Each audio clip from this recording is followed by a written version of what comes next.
Good everyone. Again, this is Angela Preck from the Michigan Public Health Institute. We're about 5 minutes past our typical start time, and it looks like we have a good amount of people on both the call and on the webinar. So I think we'll go ahead and get started and welcome our friends as they join us. This is an extension of our normal quarterly CQI Community of Learning webinars. Just as a refresher, if this happens to be your first time here, I doubt it is, this is a chance for us to get together quarterly to talk about all things CQI in terms of Michigan Home Visiting Initiative.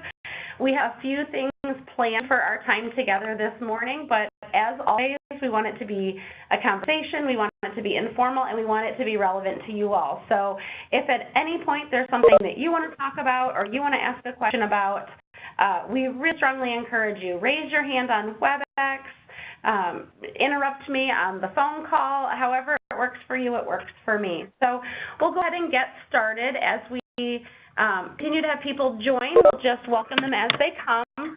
A couple of logistics that we want to go through. The first thing that I want to make sure that we do is a roll call, which I'll do in just a quick second because I can still hear people joining.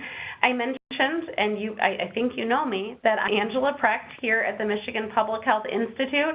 I'm normally joined by my partner in crime, Robin Vandermoor, but she's away in another state giving a QI training. So I'm joined today by Lauren Lapine, one of our other QI coaches. So that is, that's who we are, and I'd like to just give you an overview of what today's going to look like before we hop into a couple of housekeeping things in our roll call. So this is what we're doing today. We've got about an hour and a half. My goal is always to get extra credit with you guys and get you out a couple minutes early. If worst case scenario comes, we'll get out right on time. We're going to do a roll call because a part of your MCV requirements is to participate in our quarterly Community of Learning call. So I'm going to take attendance of who all is here. We've grown to be so large that it seems to make best sense that I just literally call out names and you tell me if you're here or not. We have a couple of teams who volunteered to share some stories about their quality improvement work. And so we're actually going to have a couple of spotlights from teams that are engaged in the work that's going on right now. And the meat of our conversation today is going to be common QI challenges. We've been doing some startup work with some other QI some other groups quality improvement work, and a common question that we're getting is, hey, what can we anticipate are common problems or common challenges, common barriers? And so we've come up with a list and some what we think are handy-dandy solutions to some of those common problems, and I'll certainly be picking your brain of how your team perhaps has encountered that problem and solved the problem. And as always, we will make sure we talk about any upcoming deadlines and reminders. I encourage you to share things along the way, engage in a way that is meaningful for you, but feel free to save any of your questions to the end of our conversation, or if it makes good sense to you, we will have time at the end also. So it looks like somebody stole a presenter ball from me, so I'm going to attempt to grab it back. Do you see it? Okay. To drag it back to yourself. Guys, sorry, we're having some technical difficulties per usual. I lost my presenter ball, and now it looks like somebody else is presenting, which is super creative. Okay, let's get it. Yes. Sorry, I'm stealing the ball back from you.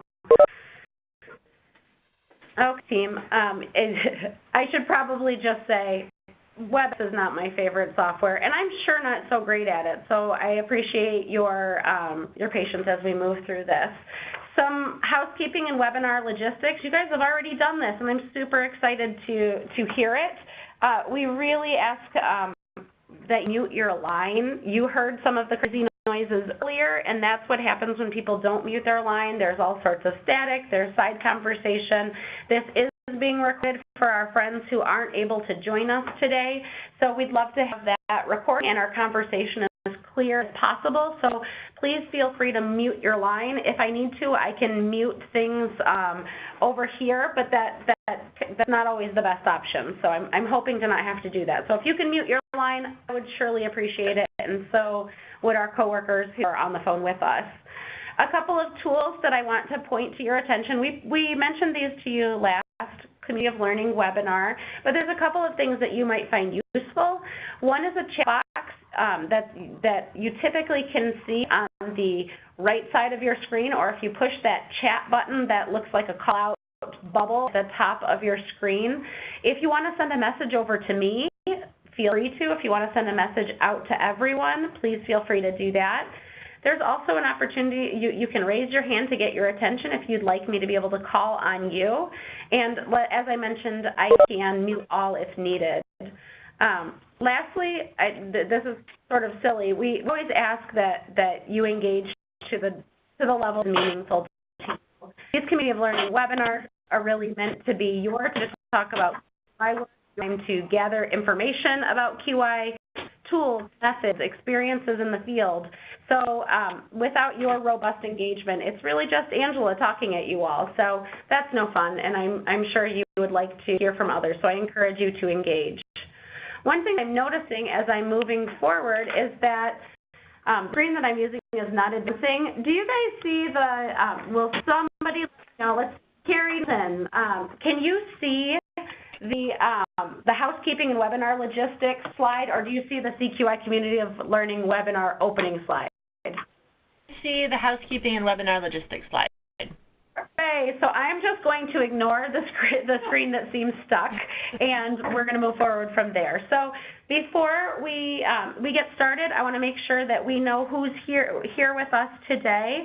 We're going to start out with our EHS and HFA teams. Robin's given me a list of all of her friends out there, and I'm going to call out your LIA, and if you can just let me know if your team is present or not, that would be much appreciated. I'm pretty sure this is mostly alphabetical, so let's start with Genesee EHS. Do we have someone on the line? Yep, Genesee EHS is here, although we have our LLG site review today. We're not going to be able to stay the whole time. We're going to need to go for the interview portion, so we'll be here for a little bit. Awesome. Thank you so much for coming as you could, and best of luck on your LLG site review. Oh, thank you. Students from Genesee PAT here. Yes, Genesee PAT is here. Welcome, everyone.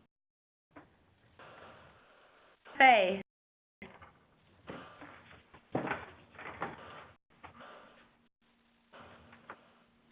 EHS.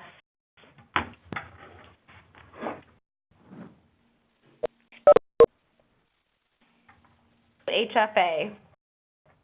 Yeah, here. HFA. Yes. One on the line from Muskegon HFA. James here. Well, team, thanks for joining. Oakless.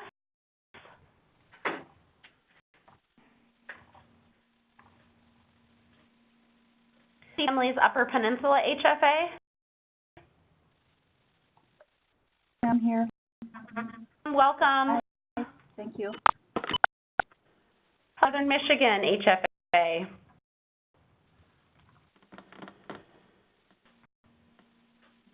Hi, Denise Redmond. I'm here. Hi, thank you for joining us. Sure. Sarah. We're here. Thanks for guys. SAC HFA.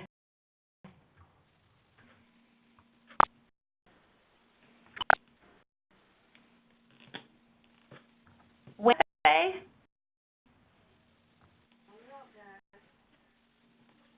We're Hi, welcome, and thanks for joining. To my NFP teams. We have Hurley NFP in the house. Love team, welcome. NFP. And we're all here. Hi, guys. Thanks for joining. NFP? Hi, it's Nola. We are here. Hi, guys. Kalamazoo NFP. Hi, G and Company.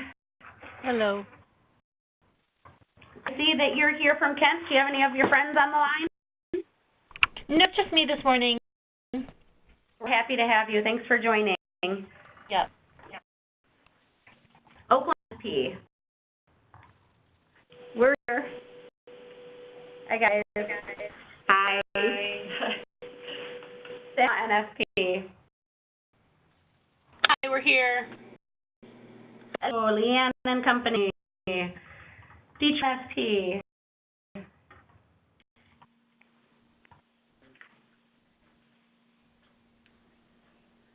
SP. Last but not least, and very not much in alphabetical order. You or one of your friends on the line? Okay, we have any of our state partners on the call?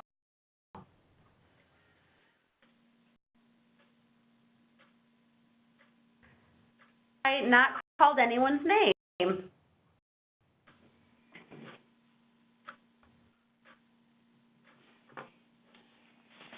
Let's move forward here. So I mentioned some of the things that we'll be talking about today, and as we see it, these community of learning calls are not really going to be that useful if it's just me chatting at you about the things that I know from my nerdiness about quality improvement. What we hear from our teams is that they find hearing other stories from the field, other similar experiences that others are going through to be the most relevant to their QI pursuits and their lessons learned moving forward.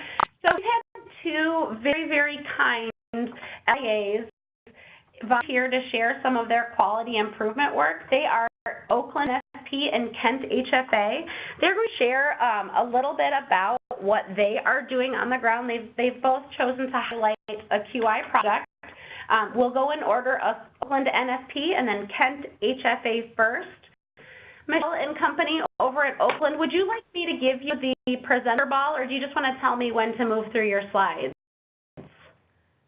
Oh, we tell you when to move through, just in case we mess up the ball. Perfect. Don't worry. You've seen me do it about 1 million times now, so just let me know when you want me to advance the slides, and I will consider the mic tossed over to your way, guys. Thank you. Well, we would like to present on our family planning CQI project, which is one of our LIA projects that we're currently working on. And Sue Martinez is the facilitator for that project. So I'm actually going to turn it over to Sue, and she will talk about some of the things that we are doing and some of the things we've learned so far. If you could advance the slide, Angela. So this picture of our Oakland NFP team, and this picture was taken when we actually went on a field trip in the community to meet one of our providers that we do a lot of referral work with. This is an OBGYN office in Waterford, and this is the nurse practitioner in the middle. Her name is Bridget Burns, and she agreed to meet with us one day as we did a field trip after, it was like around 4 o'clock in the afternoon, where she met with us and gave us all the up-to-date information on the long-acting reversible contraceptive methods and kind of like how their practice works with the families and presents it to them. So that was kind of where we started to kind of gather the most up-to-date information, and we started working on our project. You want the next slide? So our problem statement for this project is increasing the use of a long-acting reversible contraceptive method postpartum. And this project actually has been one that I've wanted to do for many, many years, and probably a lot of other agencies feel the same way that we do, because we have so many families that have very closely spaced pregnancies. And we know that with the subsequent pregnancies that are closely spaced, we see a lot more difficulty with our families. The pregnancies tend to be more preterm deliveries. There's a lot more stress in the home with the finances, the emotional ability to care for children. It just has just many things of a domino effect that happens when the pregnancies are so closely spaced. So we've been looking at this kind of informally for quite a while, and we've never really had the opportunity to make this an actual CQI project, where we actually use all the skills that we learned the last 4 years with our CQI work, and actually put it into something that is very, very practical and something that not only our agency probably struggles with, but probably most of the agencies that work with our families do. So the slide, if you'd like to turn that.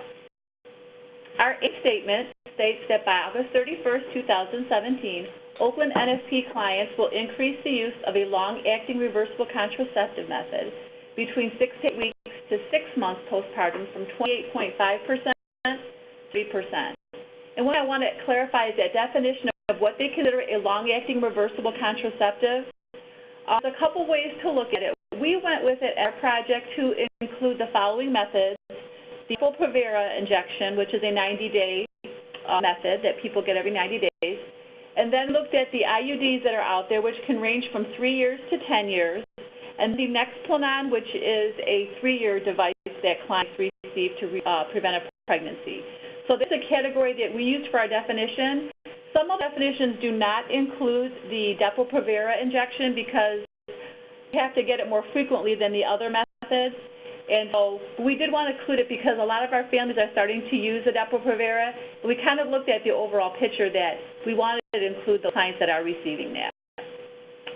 Next slide. So this is our data from when we started collecting it back in March, and kind of see where we are at this time. And you see we've had some different changes depending on the month. And the reason why we see some changes in the data is because depending on the clients where they are at in the program. So let's say in March we had a certain cohort of women that met that 6 to 8 weeks postpartum up till 6 months postpartum, and then maybe in April someone is 7 months postpartum, so they would be no longer in the cohort. So as those numbers fluctuate, as we get women that are delivering, hopefully that will kind of even things out as the ones that are kind of graduating out of the cohort. So right now, the latest data that we have is about 28%, 27% of our moms are using a long-acting reversible contraceptive. And here's a funny thing I have to bring in this. So here's, the facilitator of the program, right? I do not have any clients on LARC right now, which is ridiculous, right? Because of all the things that we are doing to see if it can improve that. But right now, out of my 6 moms that are in this cohort, I do not have one that's on LARC. So next slide. So here's our improvement theory. If educate clients using a standardized educational packet and provide resources to obtain the long-acting reversible contraceptive method, then we'll increase the number of women using a LARC method by 6 to 8 weeks to 6 months postpartum. Next. So what we looked at as a team is we had kind of different ways that we were presenting this information to our clients. We decided the best thing is why don't we get together and make a standardized educational packet of information that our clients are going to get at very specific intervals. It's like any of the things we work with our clients, maternal depression, developmental progress with their children, family engagement, it's an ongoing process. It's not something you do one and done. And the same thing with family planning. We found the earlier you can start talking about it, then continue to revisit it at specific intervals, that should give us more opportunities for the clients to select type of method of long-acting reversible contraception. So the teaching intervals that we specifically identified was during the enrollment phase, and in NFP we called it the getting to know you phase, and that's exactly what it is. We're finding out really where the client is at, looking at their history and family planning knowledge, and then initial teaching methods. So we decided we have a whole checkoff sheet and a packet that we put together, and in that checkoff sheet we used, we're using some videos that are very short, that clients can watch. They're about 1 to 2 minutes each, and they have all the different types of methods that are out there. And there's some method match tools that we are using in the homes with clients, so they can look at the methods, kind of pick out what are some of their thoughts they'd like to know more about. So we usually do that during the first phase. And then as we're gathering more of our information, which we do a lot of this during the 36-week interval with NFP, we have another opportunity where we are revisiting information and seeing where the client is at. And we'll show a tool that we've identified after that next. And then after they deliver the baby, we once again are assessing what is happening, where are they at with talking to their physician about the method that they would like to have. So we're using a lot of motivational interviewing to find out what is the decision that they've made and making sure the client has the resources that they need. That has been one of the challenges that we have, because we have some providers in our community that offer every type of method of long-acting reversible contraceptive, and then we have some providers that not provide any of them. So we have to really look at and put together a resource guide of community partners that would be willing to take clients that maybe they did not deliver them, but they would let them come in to do the family planning part. So that was another aspect of our project that we did. So if you want to advance the next slide. So this is a tool that we put together, and actually it's kind of formatted very similar to some work we did in COIN, one of our last projects, which was when we were screening our clients for their PHQ-9s. And if they had elevated scores, we kind of had this tool sheet we put together on what the next steps were, like what the client was going to do and what the nurse home visitor was going to do to have this goal of client accessing care for mental health services. We used actually that same format and put in some new things. And what we have on the top sheet, so this sheet is actually used 2 different intervals. We're using it at the 36-week interval, so that's when there's much more intentional teaching. The clients are reviewing those videos again. We have a variety of handouts that come from different agencies in addition to our NFP facilitators. And then clients look at that and they circle which ones they want to know more information about. So we have several methods up there. And then we look at what does a client want to do. So one of the things is they're going to speak to their doctor regarding their desired method. They're going to watch some more of those videos, and then they're going to review those handouts that we give to them. Then the other thing the nurse is going to do is we're going to provide the handouts for teaching. We're going to work with the client in completing their NFP goal facilitator sheets. So we're looking at what are the client's heart's desire, what do they want to see happen, and how can we help them move along to having that objective met. And then we're going to provide those referral sources for family planning if their provider is not able to provide their desired method. And then it all boils down to the bottom line of that little paragraph at the bottom is we want to remind clients that doctors urge mothers to wait 2 years before they have another baby. This helps their body stay healthy and give baby more time during their early life. And so that's the whole crux of it, because we know that those closely spaced pregnancies cause a lot more chaos and stress for these families that we work with. Next slide.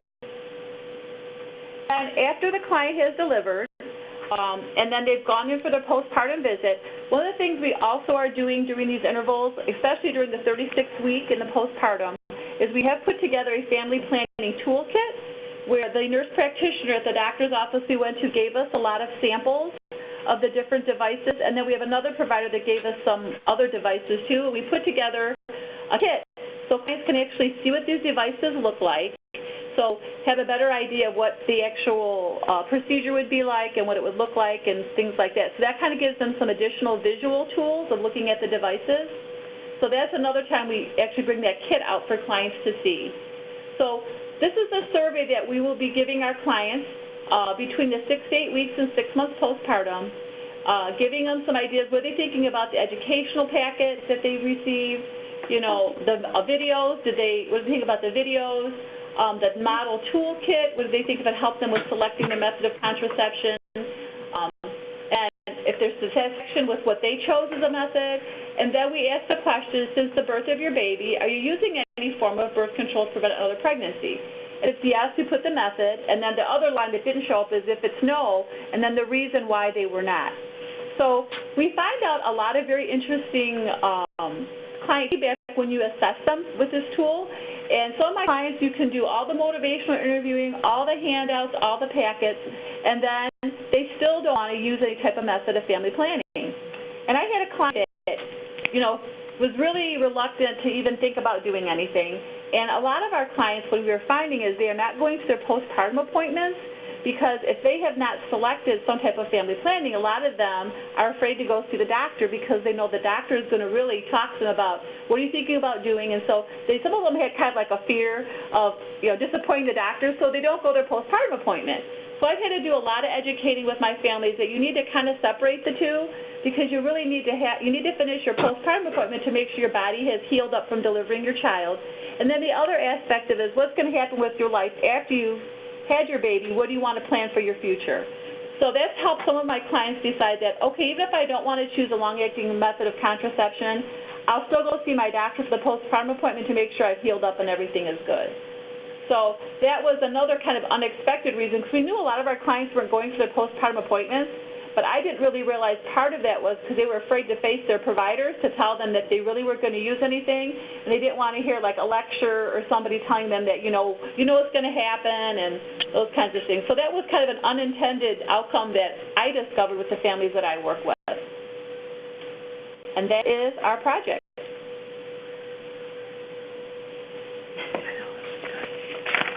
That is awesome. Thank you, Sue and team. Thank you for sharing the steps that you've gone through. It sounds like this was a highly anticipated project for your team, and a really interesting one that that we're eager to learn more about. And other teams on the line, do you have questions for Sue and the Oakland NFP team about their LARC project?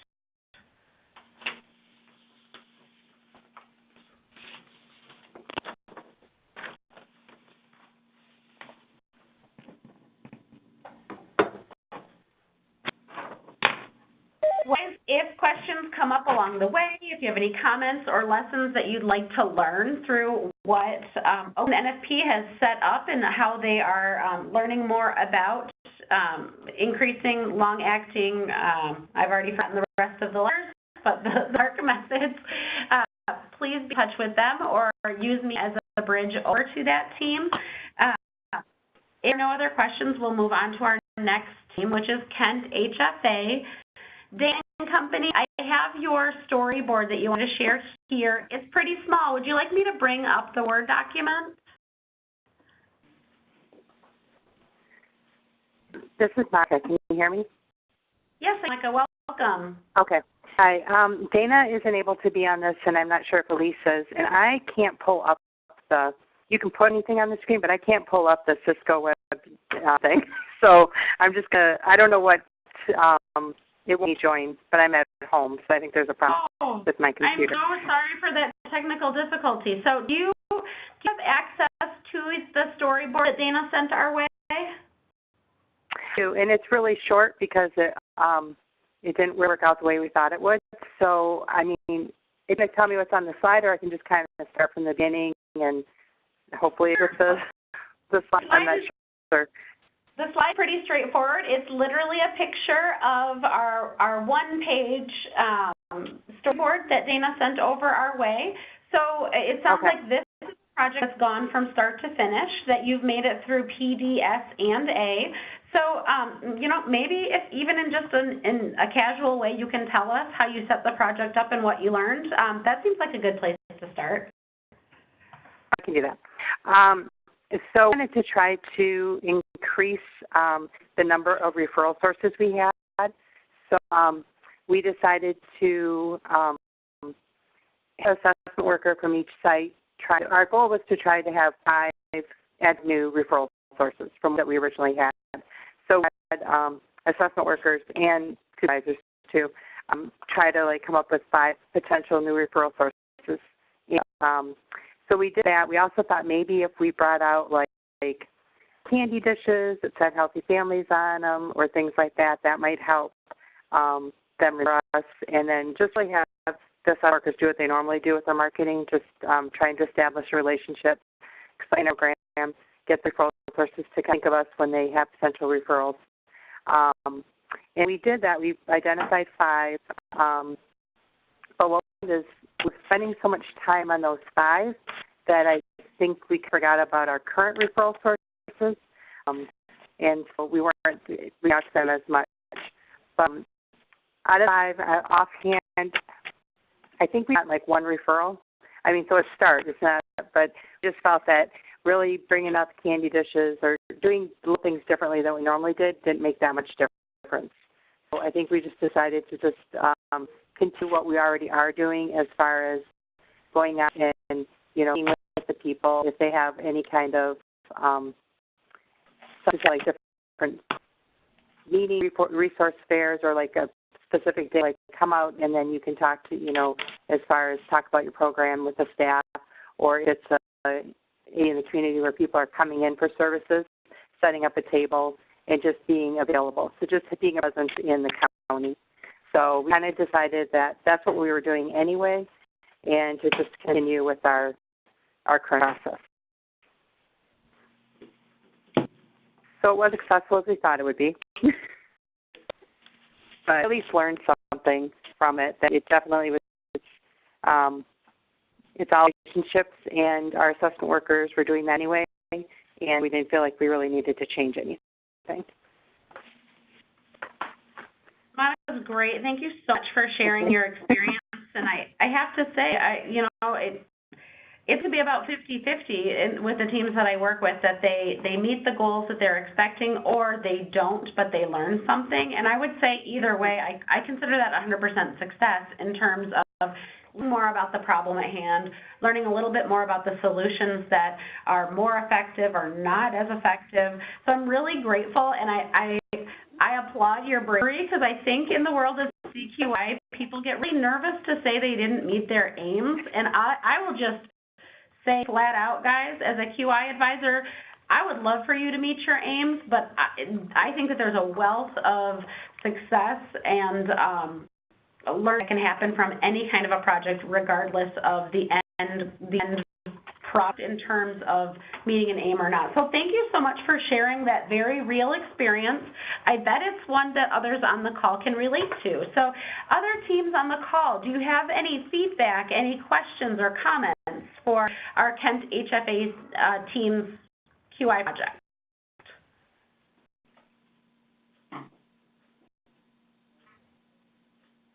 If anyone has any other ideas that worked wonderful, let us know, because we are open. We're not like going to totally not try new things, but this one didn't seem like it made much difference open to other suggestions, because referrals is always, they're kind of low right now in our county, so it's kind of frustrating, which I'm sure that happens in a lot of other counties too. I'll make your question even more loud. So teams on the call, if you've ever struggled with increasing referral, working similarly to how Kent HFA has in terms of increasing referrals, how have you done that? Have you found any successes within your communities? I'm talking from Hurley NFP for our team. I know last year we did try some things. We did a lunch and learn, and we invited all the different, invited representatives from all of the different community resources that we use, and we tried to find new resources in the community. We allowed them a forum where they could talk about what they do, and we talked about what we could do, and they realized that they didn't have to go through a doctor's office to do a referral.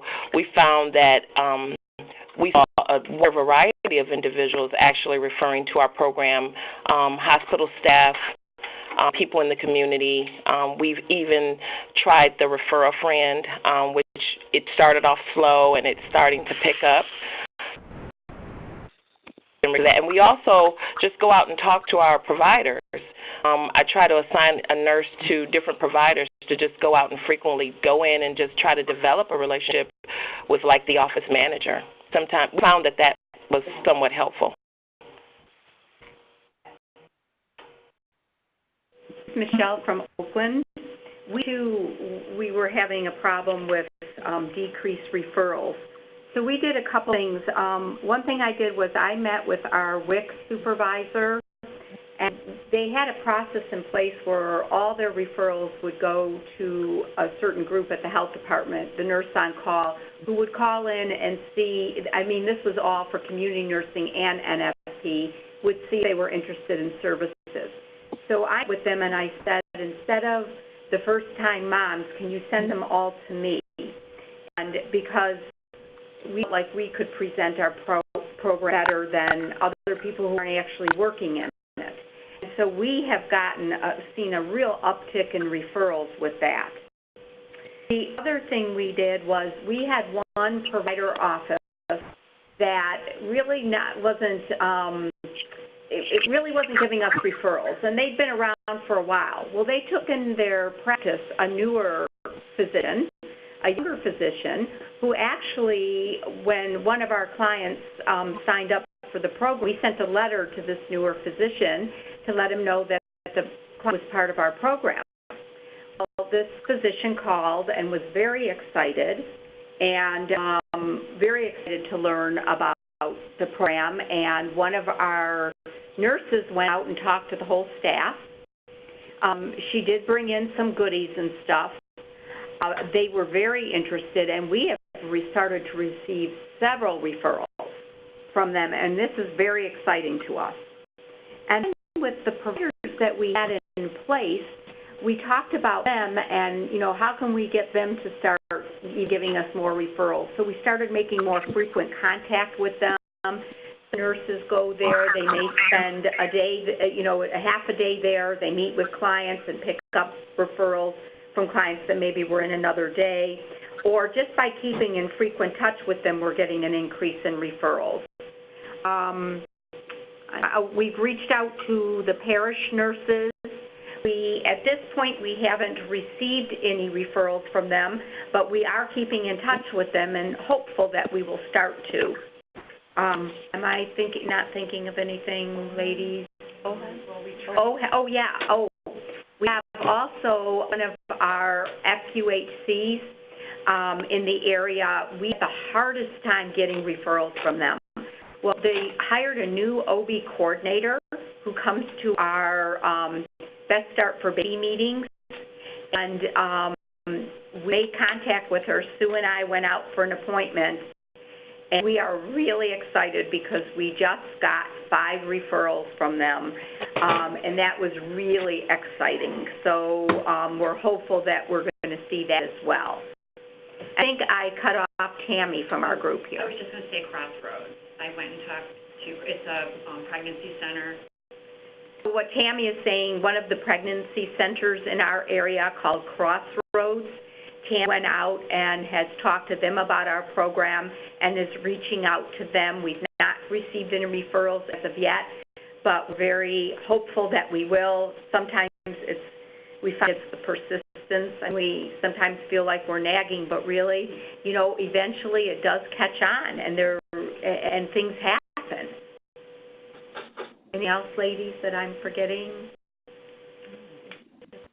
Okay, that's it from Oakland.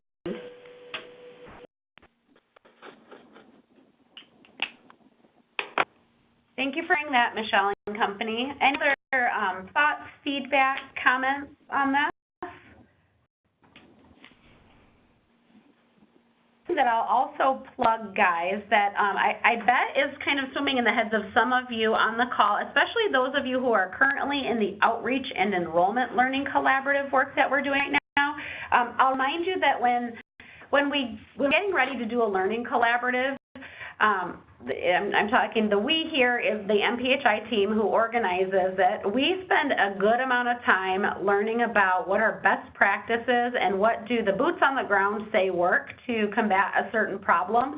Our outreach and enrollment learning collaborative is really focusing on that. I think it's close to home here, and it's reminding me of a few of the specific changes to tests that's on the key driver diagram for the outreach and enrollment learning collaborative. So if this conversation has piqued your interest on different ways to really increase referral sources to get that broader net out in the community of referrals coming in your way, I would really encourage you to visit the SharePoint site where we have the key driver diagram for outreach and enrollment and take a peek at drivers that are related to the referral network, some of those specific ideas to test, because it's really ringing a bell here that there are some strategies and activities that we know are tried, true, and they've been tested in the field as ways to increase referral networks. So thank you so much to both Oakland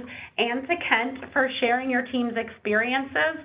I know that I come bearing my QI excitement here, but I love hearing what's on the ground going on and where you're finding challenges and successes, and I think it really makes the QI work much richer. So this is my plug for in the future, whether or not you have a project that reached goals and went beyond, or you found some unintended consequences along the way of falling a little short of your aim statement, this group would probably like to hear about those projects. So please feel free to please feel free to reach out to me or to Robin if on a future Community of Learning call you'd like to share your work, because we certainly would love to take the time to spotlight and highlight all the amazing work that's going on. Thoughts before we move on from our project highlights. Okay, I'm going to move to sort of what I would consider to be my well-organized part of today's Community of Learning web. And what this is, as I mentioned, we've been in some conversations recently where teams that are just starting on their QI journey are asking us, hey, you've been in this for a while. What are things that you think we are going to encounter in terms of bumps in the road or difficulties getting this QI work done? And so we've spent some time in the last couple of weeks thinking this through. And when Robin and I were sitting down and planning today's Community of Learning webinar, we thought, hey, maybe our teams could join on this conversation. I bet they have solutions to add. I bet some of these problems really resonate with them. So I've made a short and sweet little list of some of the common problems that I've come across with the QI teams that I've worked on. This is by no means finite, but here are a few things that I want to be able to discuss. I think I have 3 to talk about today, and I'll give my point of view on these, and I'll open mic for you all to share. The first common CQI challenge that I think this one is a big, and it's a really positive problem, but I think has really far-reaching impacts, is I see a lot of teams, what I call it, is biting off more than the team can chew. Now, this comes in a couple of different flavors from what I've seen on the QI advisor side of things.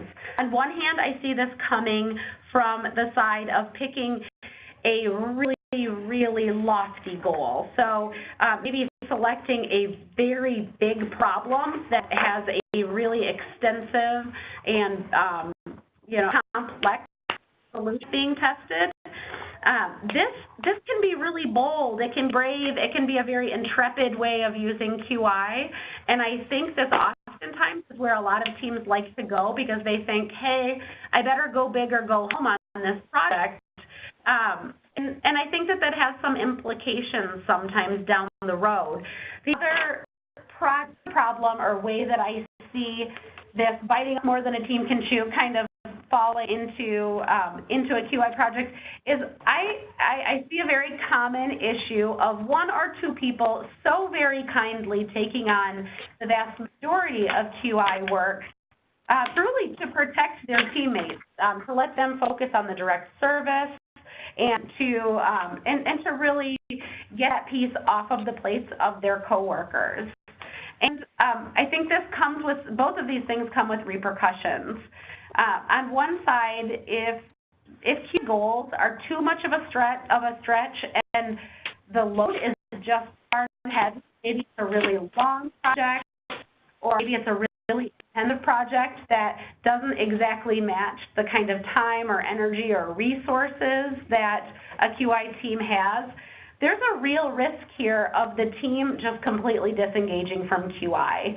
I've definitely seen this in action where teams get so tired when they're carrying a really heavy load, or they're carrying a heavy load for a long time in terms of CQI and a really big project. So there's a risk here of teams who are engaged in those big heavy hitter projects that are long, that are very complex or comprehensive. There is the chance of teams starting to see QI more as a burden rather than a tool for efficiency. And I've seen teams really lose their steam in moving forward effectively. The other side of things, on the case where we have 1 or 2 really kind and thoughtful staff members who are taking the QI load truly as a protective measure for their colleagues, this is a little bit of a risky situation because we know that a couple things can occur.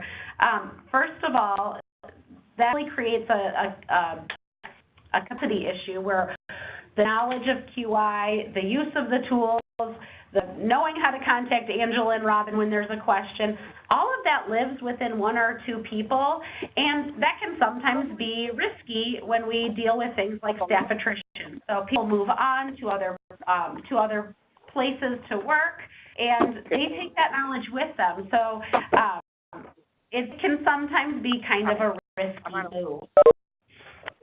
Before I move on to the next slide, I'll just ask, can everyone on the line please mute their lines? I'm hearing a good amount of background noise and conversation, so if you haven't muted your lines yet, so we don't hear your side conversation with typing on the recording.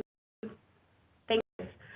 So when we think about this issue of biting off more than a team can chew, we have some tips that we've come across, and these are things that we want teams to kind of think about at the front end of their project and as sort of their culture of QI keeps growing. We mentioned that first piece of a project just being a really, really big project, whether that be a very intense topic, whether that be a really long PDSA cycle or a very, what I would say, burdensome cycle. We really encourage teams to choose a PDSA project scope that's fully tailored to what your team can give.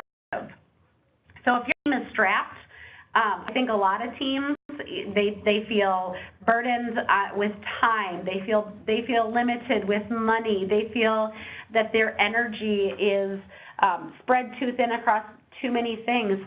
I say don't drop the ball on QI and just say, we can't do this. We don't have the time, money, or energy to do it. I say scale your CQI efforts back to what feels appropriate then. From a really, really simple and superficial perspective, when we talk about checking the box of requirements, all teams here are required to start and end 2 LIA-specific projects a year and then participate in the Learning Collaborative. But there are no rules about what topics you have to choose, the depth to which you need to implement, and how long your PDSA cycles last. So I encourage the teams that I work with, and I know Robin does the same, I encourage you to find a project that fits within what you guys can do. So if your team says, you know, we think there might be a small lull in our work for these 6 weeks, things might be a little slower, I would encourage you to think about what kind of a PDSA cycle you could squeeze into a short period of time. If you feel like teammates are losing steam, choose a really small project. I think everyone should try a short project. And by short project, people who have participated in COIN on the call, you remember running like week-long PDSA cycles. I don't think I'm quite drinking that Kool-Aid yet in terms of running that short of a cycle. But if you want to run a 1-month-long PDSA cycle and see what a short cycle feels like, I highly encourage all teams to do that. And totally, I can say that when we first started this journey together, for those teams that have been here with McVie for the past almost 6 years, we had some PDSA cycles that first year that were lasting 12 months. And that felt like a good match at the time because we were all getting used to PDSA and QI. But what I've learned over time is that's almost too long for a team to stay engaged and to feel comfortable and like things are moving forward. So I'm really, really trying to scale my teams back to pick something that just fits. And if you only have 3 members of your team who can engage, see what you can do with 3 members of your team. If you have $5 to your project's name, let's find a way to have a project that is low or no cost. But I really encourage you to find that flexibility within your team so that that issue of essentially biting off more than a team can chew isn't a problem in the long run. For the second piece of 1 or 2 people really holding the QA work, the flip side of being they hold the knowledge, they hold the history. We always encourage, and you might get sick of us saying this, but we encourage that the load gets shared across all team members. We know that some of our highest functioning QI teams are typically about 5 people deep. We also know that that's not always the case, and it's not always realistic for all teams. Some have more and some have less. But we encourage that when you can, spread that CQI experience and knowledge across all team members so that everyone feels like they're a part of it, so that your projects are really getting that comprehensive viewpoint from multiple staff members, and so that if something happened where a team member moves on to a different position or things change with that person's workload, that QI efforts don't come to a complete standstill, and they might have a buddy that they can tap in because they're somewhat aware of QI methods and tools and some of the nuts and bolts of that. One thing I tell teams, and this is something that I think people feel really nervous about doing, but if you notice that your project is really losing momentum, or that it's stalled, or that it's stopped, I say it's okay to take a time out, back up, and see how you can reinvigorate the project. That might mean scaling back aim statement, or you make your test for improvement something that's more simple, or maybe runs for a shorter amount of time. It's always okay to adjust. I'm of the mind that any momentum forward is positive momentum. So if we have to take a time out and reassess and kind of rechart the course, I always encourage teams to do that. And if you ever have issues with this, your QI advisor would more than like to be able to talk to you about this and troubleshoot the issue. So the whole lot of Angela giving some tips from my point of view of how we can really work with this issue of a team essentially biting off more than they can chew in the long run of QI work. I'm curious, for those of you who are on the line, what advice would you give to a team who's experiencing this issue? So a team is either about to bite off more than they can chew, or they have already done so. What, as seasoned QI veterans, what advice would you give that team?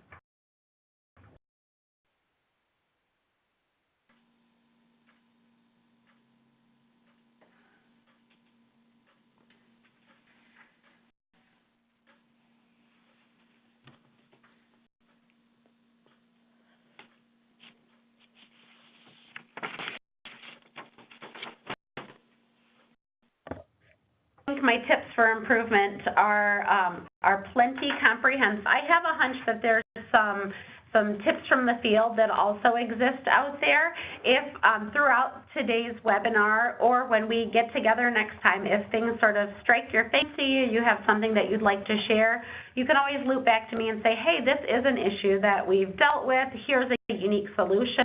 I'm always looking to build up my own toolbox that I can share with the teams that I work with. So if you've come up with any innovations of how to keep your projects to scale in terms of what your team can really commit to, I would love to hear more about what's working for you all. So feel free to share that information, whether it be today on the call with your voice or through chat box, or looping back to me through the next time you see me in person or through email. Angela, this is Michelle from Oakland. Something just kind of popped in my mind here. You know, and I'm new to the CQI stuff, but what I found is, like, at the beginning, it was pretty intense, and we were really busy and trying to, in the planning stage and such, and when the due stage started, it was intense. But then, because we're in the due stage now, and it's a matter of us just doing what we had planned to do, I feel like things have calmed down, and it feels less hectic. And I don't know if that's helpful or not helpful, but I guess, you know, the beginning part was really hectic, and now it's almost like I'm thinking, oh my God, are we not doing something, because it was so intense at the beginning? And then I realized, no, we're actually doing it, and we need to give it time now to see what happens. Another thing, Angela, this is Sue. Previously, you know, our team, we had like a 40% change in staffing this past year. So our previous supervisor retired, and then Michelle came on board, and we have 2 new team members, so our team expanded. So 40% of our team had not done work really in CQI. So the team members that had been in before, we had to really support each other and kind of help each other. And what was very unique, I think, with us this time with our local implementing agencies project is that we had specific people that facilitated each of these projects. So I facilitated the NFP project for the family planning, and then Angela Varela was one of the lead people that facilitated for the breastfeeding project. So that kind of put us in a position, the experienced team, we had to really step up more and take on more of a leadership role, which was good because it really got us much more involved with the CQI project, so that if something happens, we are all replaceable, but know that more people know what's going on so we can kind of carry the load. That's helpful. Both Michelle and Sue, I think, bring up really, really good points. Let me start with something Michelle is saying that I think is a really, really clever point to this, that back in the day when you did your CQI training, guys, you might have remembered us saying the plan stage is the heaviest. It's the one that literally takes the longest within the entire Plan, Do, Study, Act cycle, and it's really where all of the majority, I will say, of the heavy lifting occurs within the PDSA cycle. The number that we typically use is that over the course of your entire PDSA cycle, about 80% of your time and energy is going to go into your plan stage, which is amazing. And I'm really grateful for you to remind us of that, Michelle. And it's something, especially for your teammates who might be somewhat new to QI, if you notice them feeling extra burdened or that their energy levels are really getting droopy, remind them that the meat part of the project is really getting everything set up, is digging deep into why your problem exists, thinking robustly and creatively about all of the solutions, and then thinking about how you would actually test one small thing to make the problem better. Encourage your teammates who might be wilting in the plan stage that is really where the bulk of the work goes. The do stage lasts as long as you want it to in terms of how you've set up your test for improvement. So if you're test driving a new brochure or a new calling procedure or a new way to fill out enrollment forms, if you choose to do that for 6 weeks, 8 weeks, or 2 months, 8 weeks and 2 months are the same thing, or a whole quarter, that's how long your do stage is going to last. But I have very frequently seen teams go through the plan stage and the stage and the act stage in one fell swoop in just a couple of hours once data are collected at the tail end of the project. So thanks for reminding us of that, Michelle. I think that piece of the plan stage being so intense is really important to be aware of. Sue brings up a really good point about splitting the load, and it makes me think about the rich opportunities that we have to do that just built within the confines of our MHVI CQI requirements. So this year, as I mentioned before, and as you all know, all LIAs are required to do 2 site-specific projects a year and to participate in the Learning Collaborative. And this year, that's looking like running at least 2 PSA cycles specific to your particular Learning Collaborative. So right there, you've got 4 projects that might be able to be spread out across teams. And I think there's really something to Oakland's approach of splitting things up between the different PDSA cycles that are going on. So thanks a lot for adding that experience and giving us a little bit more in our toolbox of how to think about this problem, guys. I appreciate it. Any thoughts about this issue?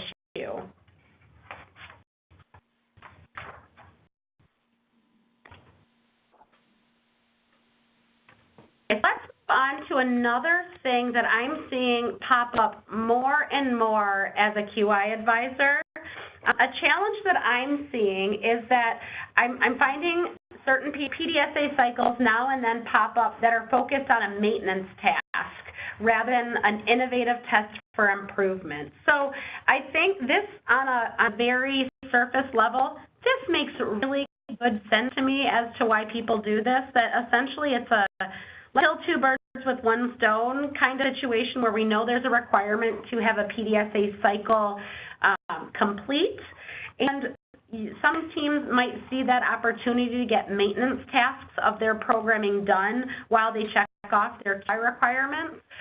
And I'll be helpful for me to give an example for you to really grab onto this. Off the top of my head, an example here, and I'm being a little bit exaggerating, but say we have a PDSA cycle that is going to hire more staff to fill the gaps of staff who left. might be some innovative ways to do that you haven't done it before, but simply creating a PDSA cycle around something that truly is just a maintenance task that just needs to be done to keep programming moving forward, that is not QI. That's really the risk of those tasks that kind of masquerade as tests for improvement. If it's something that's innovative or a tweak to a current process, if it's something that is a maintenance task for model fidelity, something that your model tells you you have to do, that's not an innovation and it's not necessarily a test for improvement.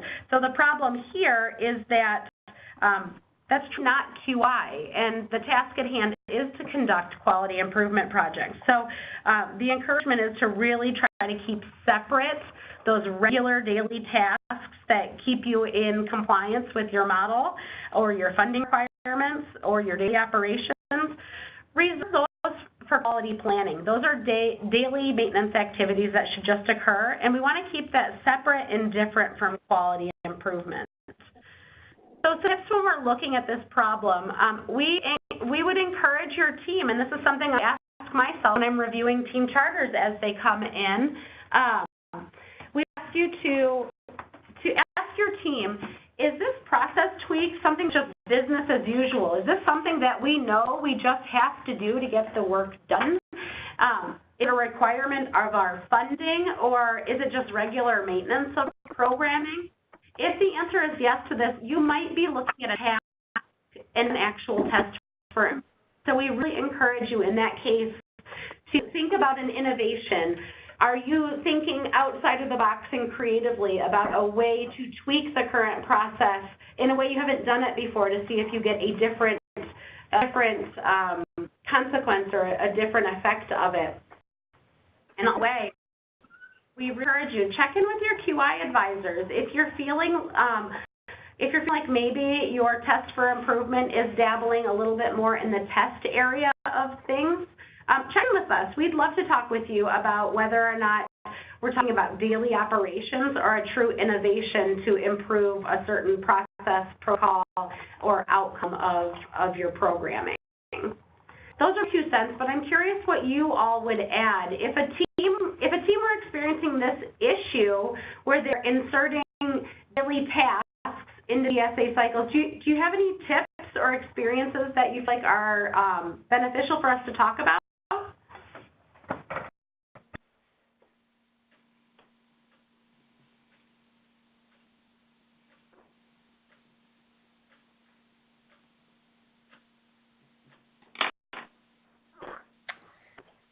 Hi, Elizabeth with Early Head Start in Oakland. Hi, I'm glad that we worked through our technical... Okay, I'm sorry. It's been muting and unmuting over and over. So I wanted to just, go back to the last thing that we were talking about. Absolutely. And maybe we're a very small team, and we had staff leave and new staff come in. And so it's been really difficult for us to be sure that the tasks have been divided evenly amongst everyone. It's been really easy for the couple of us who have been there throughout the transitions to just take on the tasks because we know what we're doing. But over the what we're really working on this cycle is that we're making sure that even the newer to our team feel comfortable with the QI process. So you've done the training and everything, but then make sure that the tasks that they are given are something that they feel comfortable with. So we did just change this, or we had one idea for a CQI cycle, and the newer staff were unsure, and we're not sure if they could test the idea well. So we changed it, and once we changed it, then tasks divided a little bit more evenly. I think that for some, where it's easy for one person to kind of take on all the tasks, maybe look at that and see if it's because the other staff aren't comfortable with the specific tasks that are happening.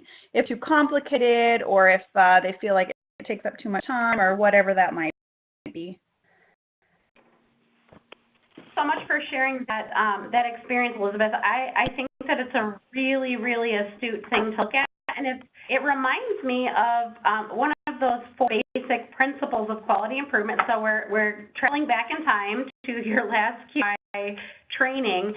Remember that one of the 4 basic principles of quality improvement is involving staff at all levels, and that really isn't just lip service. It's so that your project is rich and comprehensive, and so those who do that work can really speak to what the problem is and what the solutions are. And it, just as Elizabeth, I think, is strongly alluding to, it creates a little bit more investment buy-in when people feel connected to the project at hand. So this is one of the reasons why you see us in our trainings, and when we're up in front of groups, we do a lot of consensus building. So you see us having everyone write down their answers or share their ideas, and we try to use processes that get people feeling invested, involved, that their voices are important and a part of the process. And I think Elizabeth is totally spot on here, that a team that feels engaged in the topic and a team that feels sort of that their voice is valued and included is one that is going to likely be much more engaged in a comprehensive and collaborative way. So thank you so much for sharing that, Elizabeth. I really appreciate that extra facet to this complicated diamond. For what Elizabeth has shared with us,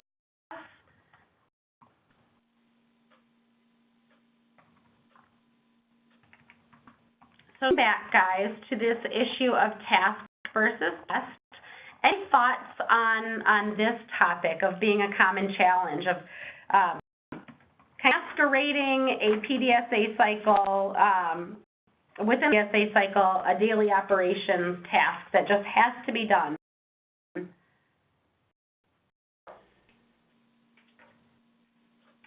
Okay, team, let's go on to one of our next common QI challenges that we see, and this happens oftentimes at the front end of a QI project, but oftentimes has deeper implications across the entire project. And that's simply that aims, so in talking about aim statements, they aren't so smart. So I don't mean that they are dumb or stupid. I mean that they don't have those SMART criteria, which are specific, measurable, achievable, relevant, and timed. I have an example in just a minute of a more vague, less smart aim statement to kind of give you a more concrete example. But I should talk a little bit about why we are so annoyingly persistent about aim statements being SMART. It's not just because we are anal retentive and really we like complicating things. It's because aim statements that have these criteria built in, we have found them to create accountability for your team. They create timeliness, so everyone knows when everything needs to be done. It creates clear measurement, which is very protective of you not going through a multiple week or multiple month project with no sign of results at the end. And it creates obvious goals for the team to be able to connect to. And this is, we think about this kind of as an internal thing, that it's something that keeps a team on track. But SMART aim statement, for those of you who have found benefit of sharing your QI efforts outside of your small bubble of your QI team, so maybe with your board of directors, or maybe with a health officer, maybe with a community, it really helps somebody who's outside of QI work to really understand what it is that you're trying to get to. So I'm going to show you an example, and here's where my lack of tech savviness is coming into play, guys. This looks super sloppy, but let me walk you through it. It was meant to have animations. Let me start out with a weak aim statement, and I'm really, really proud to be able to say I'm totally exaggerating on the simplicity of this aim statement. It's been years since I've seen something like this come through, but for the purposes of learning, I'm going to make a really, really basic aim statement that I would call kind of weak. So let's take this. We will increase family engagement in our program. issues with this AIM statement. I bet you do too. Does anything sort of strike you as you look at that weak AIM statement, guys?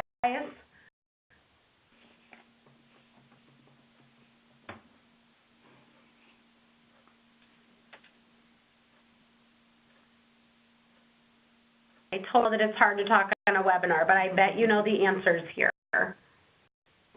Anything that feels like it's missing, if you were going to rewrite that statement, what would you add to it? Well, this is Michelle from Oakland. It's missing, a time frame. It's missing, what are we actually looking to increase? And, what does increase look like? Then it's missing, what are we looking to increase it from and to? Be specific. I said it better myself, Michelle. Anything else that you would add, other participants on the call?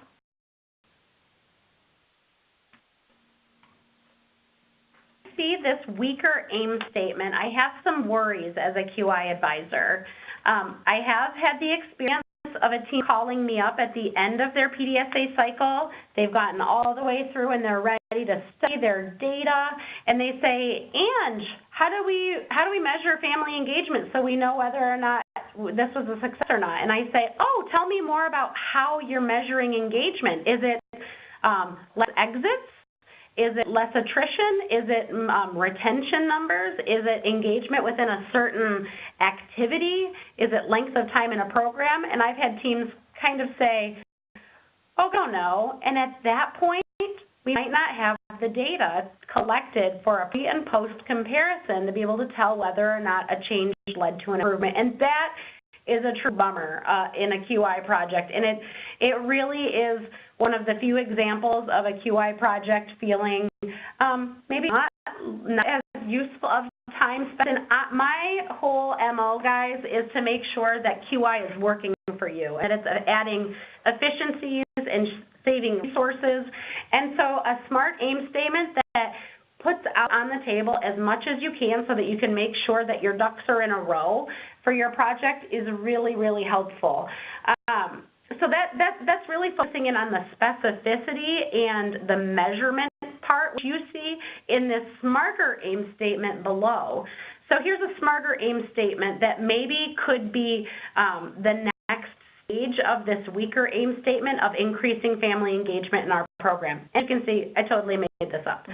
So by September 31st of 2017, the Sunny County Home Visiting Program will increase the average number of days a family stays in the program from 245.3 days to at least an average of 300 days. So here they have spelled out engagement. What does engagement mean? What specifically is going to be measured? And here they're saying we're focusing on the average number of days a family stays enrolled in the program. That's what we want to increase. We have our baseline here, and we have our target of 300 days, so we know very clearly what we're going to compare to and what we're looking for when we are done implementing our test for improvement and when we are ready to study our results. There's also a circle around that date here. And I think sometimes to teams this feels a little unnecessary, but I also have had the same teams roll month 3 and 4 and 5 and 6 of their QI project, and never setting an end date can oftentimes create a slippery slope of a project never ending. So this to me kind of feeds into that piece of not biting off more than you can chew. Let's make this PDSA cycle finite. Let's draw some bold lines around when we're going to be practicing something and trying it out and seeing what we can learn from it. This tends to be protective for teams. People like a finish line to move towards, I have found. It keeps people accountable. It keeps people with a visible target on the wall, and it's something that really keeps the team on track. So whenever you can, please making sure that you're adding these components of the SMART aim statement. And you may or may not still have your original training materials. You might remember when we did our very first QI training with you, and regardless of your training, I'm pretty sure we've done this with every single one of our cohorts who we've trained. We actually have a SMART worksheet that I think is really helpful. If you feel like you're kind of going off the rails a little bit and aren't sure about how to make your aim statements really smart, we have a pretty simple stepwise worksheet that helps make sure that you have all of these components of a goal being specific, measurable, achievable, relevant, and time. It's all spelled out there for you. So you'll find it on SharePoint, but if it's too convoluted and hard to find it, feel free to send me an email and I'll send it to you directly. Other thoughts on smarter or weaker aim statements?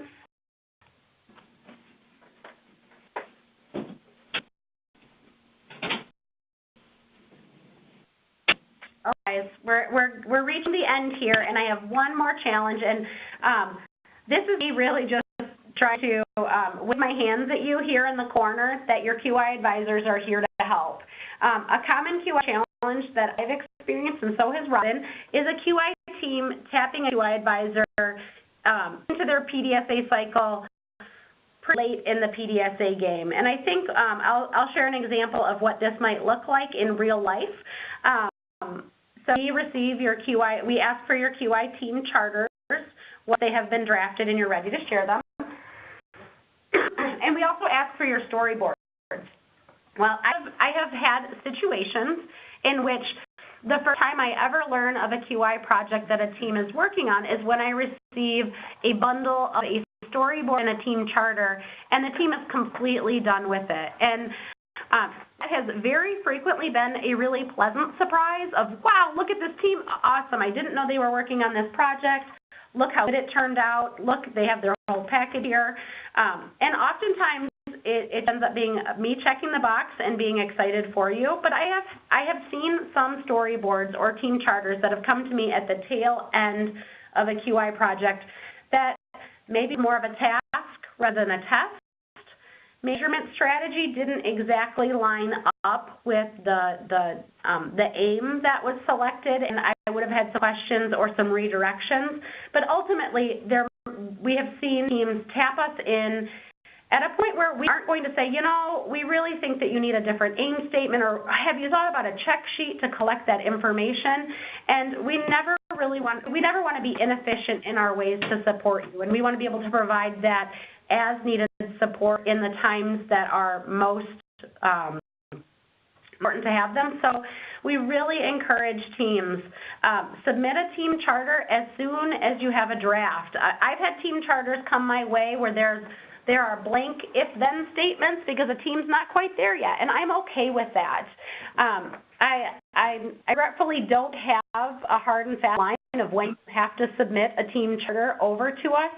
What I think we would say is we encourage you to share a team charter draft early in the process when you're comfortable sharing it with us, when you're ready to get feedback, when you're ready to share sort of those foundational pieces of what you're going to be working on.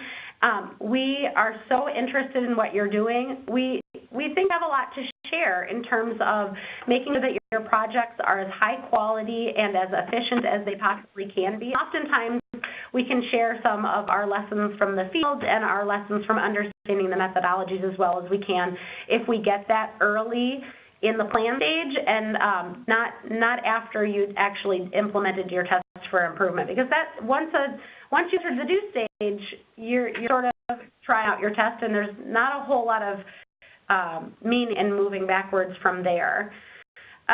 Once we provide feedback, we always would like to hear that you've reviewed our feedback, and you might react to it. You might say, oh, Angela, you're totally right. I'm going to change this percentage to account. Also received plenty of pushback saying, oh, you're not understanding what we put down on the team charter. Let me explain it more. And I say, oh, thank you for explaining that. I understand your QI work even better. I can advocate at the state level or at the community level of this great work that you're doing because I understand it so well.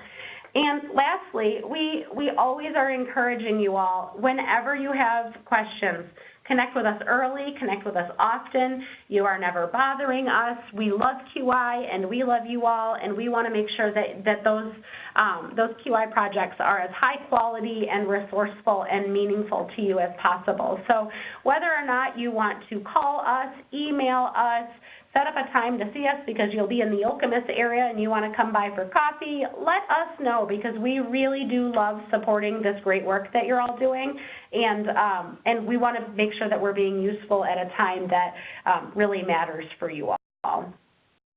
Is there anyone on the call who's used timely QI advising to support QI work and might like to share their own experience here?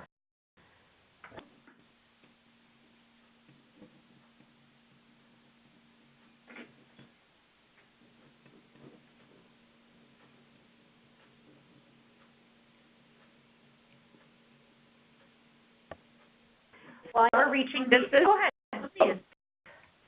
This is Michelle from Oakland. I know it, Angela, you and I have been good friends through this. And maybe being new too, I had many questions, so I know I sent you a lot of emails, and I know that when we were working on figuring out how to show, put the data on a graph, you were very helpful to me with helping me set up the bar graph.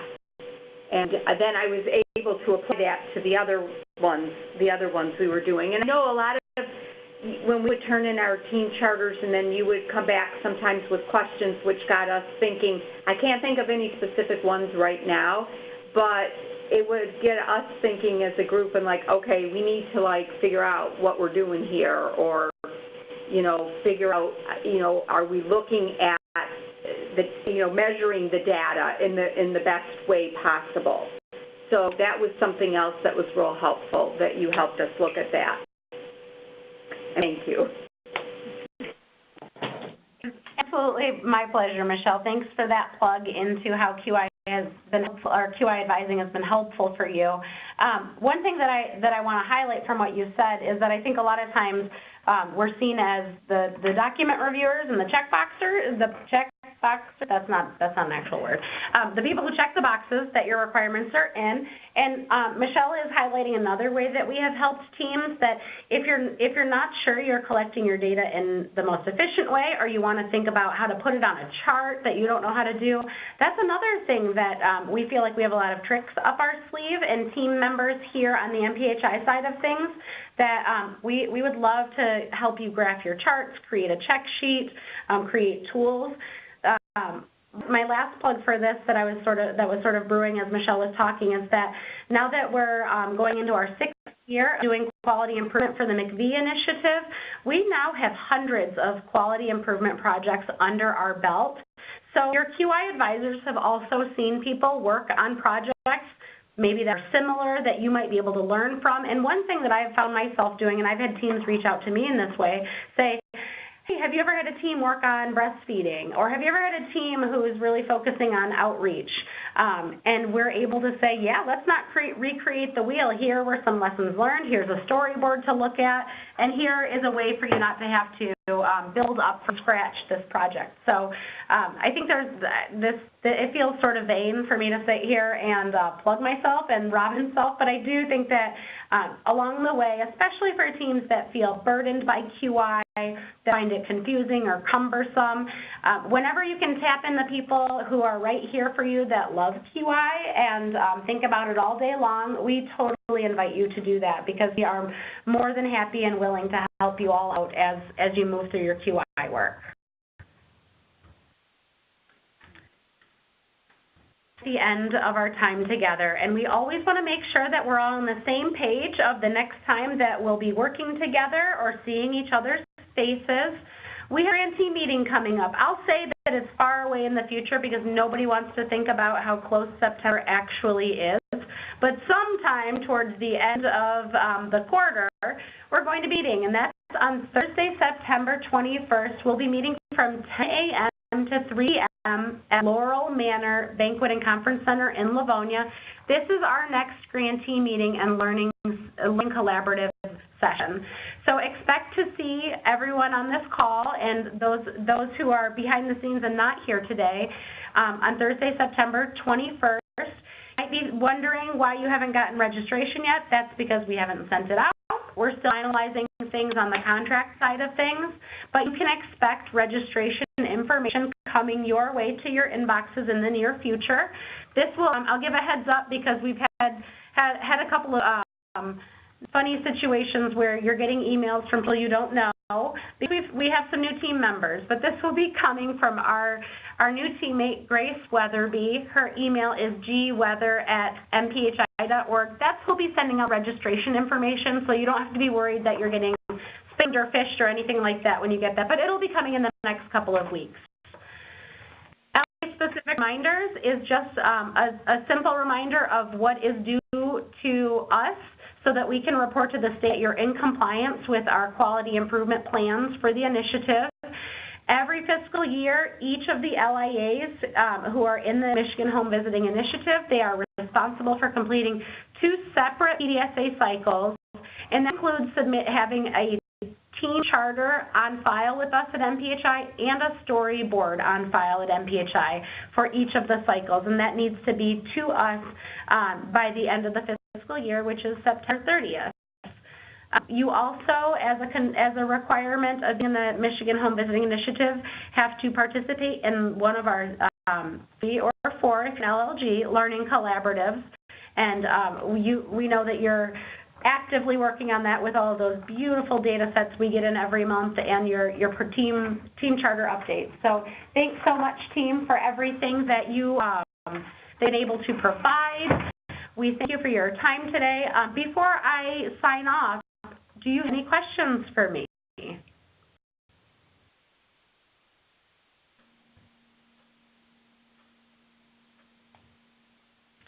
Question: did anyone join the call who didn't get their attendance checked at the front end roll call at the beginning of the webinar?